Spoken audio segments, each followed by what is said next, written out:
Shamarka fuuni kabajamtoota daawwattoota leensaa mul'uunaa faamilii jirtuu nagaa keessanii allagaa kooti galata waaqayyoo chaanala kiyyaaf haaraa hortaatan saskiraayib godhaati garkeenyatti makamaa isiniin jedhaa daawwattoota keenya.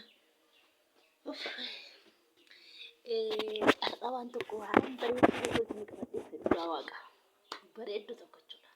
Waan bareedduu tokko qabadhee isiniif jechuudha. Itoophiyaa keessatti maaltu hojjetamee jiraatama? Nuroo waddade kana warri jettanii biyya galuu sodaattan har'a waan isiniif himaa jechuudha. Duratti illee galiinaan isiniin jedha. Leensaan hojii eegalteetti biyyeen hojii eegalteetti. Simbirra wajju dhageessu kaasan agarsiisa. Reefuun irribaa ka'a otoo hin ta'in qaataan ka'e garuu halkaniin ka'e jechuudha. Hojiin eegale. Hojii kiyya garuu isiniif hima jechuudha. Isinii galee.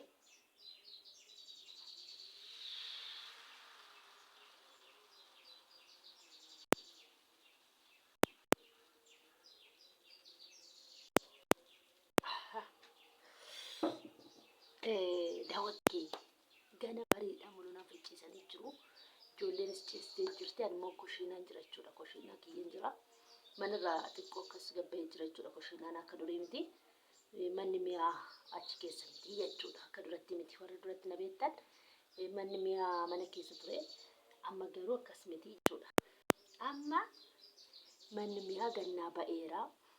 Qophaa sanaa ta'e jechuudha. Suni looniidhaa meentaa beektaa. Mana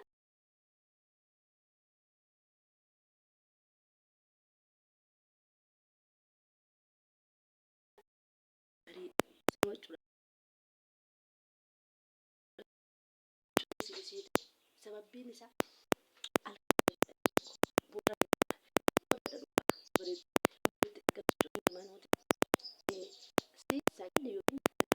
nama sa'aatii 12tti hojii tureera jechuudha.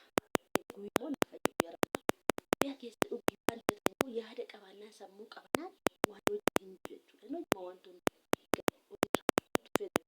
amma hojii eegaleera innaan ofii qabee innaan nama irraan liffata waan dhukkubii isaatii uffata jechuudha. Isinii galee kan gargaaraa jirru. Adeemannaan kutuu mormadooti intunaan jedhe.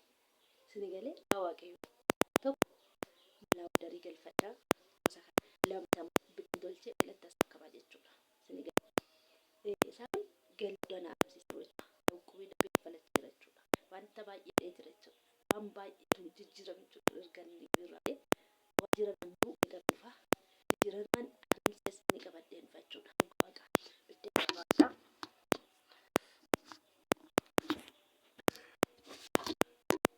Itti mul'aruuti.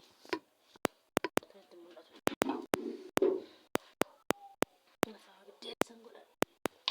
Akkasitti wantoota kiraa Itoophiyaa keessa gubayyuu hojjetama. Amma duuba gasaanii biddeen irratti mul'atu. Itti biteetanii tolchisiisuudha. Innaa garuu ibsaan innaa dhaqanii tolchisiisaa ibsatu jechuudha.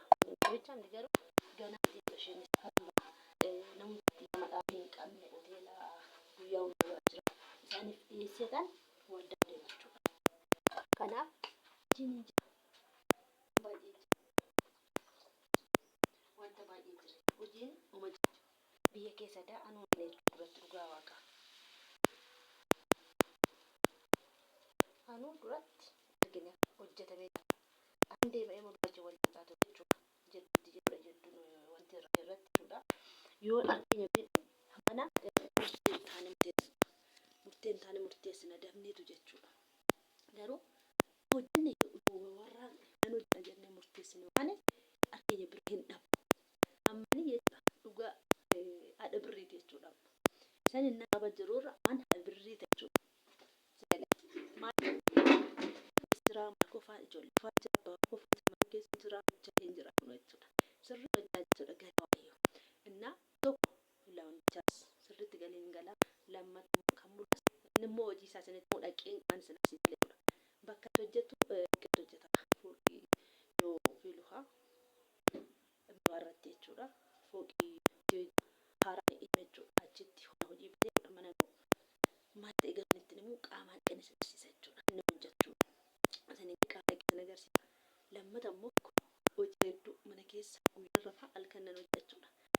itti gargaartudha. Halkanii guyyaa tokko halkan tokko baay'een baay'ee hin bulti jechuudha. Gaammoo sirna keessa jechuudha. Waan yeroo adda jechuudha. Waan argachuu dura jechuudha. Finti sirni jechuudha. Innaa baay'eetu hojjetama biyya keenya keessatti. Hojiin hin jiru inni harka hidhannee yoo teenye cufanuu jechuudha. Hojiin biyya keenya keessas hin jira.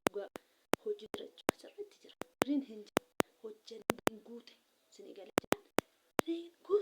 guute kiisiin gadi waan ta'u bakka irratti jirta biyya nama isa hojjanna qaba galtee amma waan baay'ee gaarii hojjechaa jira kana harka dhiiraan kan harka dhiiraatiin naa baasu isa naa baasu dhugaas harka dhiiraatiin hojjechuu guyyaa hunda wal lolu jechuudha guyyaa hunda walitti hin gumuu jechuudha maal harka baatu harkaan harka hojjikoo yaa qaba qaamni kun akka waaqayyo taa'ee hojii bareecha kana kushinaan koo sirna agarsiisanitti addatti godheedhaan babbareedan waan isaa guutan faana hojjetaa siin dafee guutin faana nodhadhaa sin agarsiisin waan jedhatu barumsanaa dafin kaatee sa'a qabachi dhugaa qabachi afaan utaalee waa'ee rabbu narrafa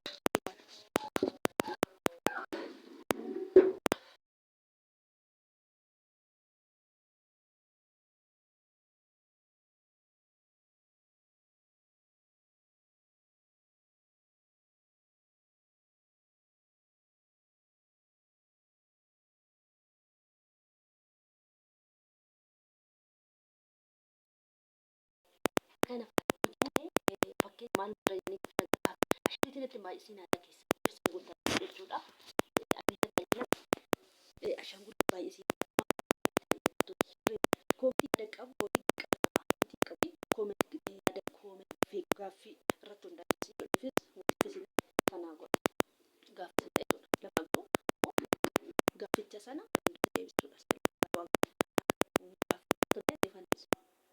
Sillee irratti sa'aatiin guuttanne waan jechuudha. Adaraa keessan ashaangulli baay'ina lakkoofsa sin barreessinaa isaan kan horkadhu hin jetta kan gaaffii kana waa'ee barbaadan lafa naafaa isiniifan deebisa isiniif hin deebisa. Naa iddoo taa'amutti ati tura waan hojii immoo sirriitti bakka mul'inaa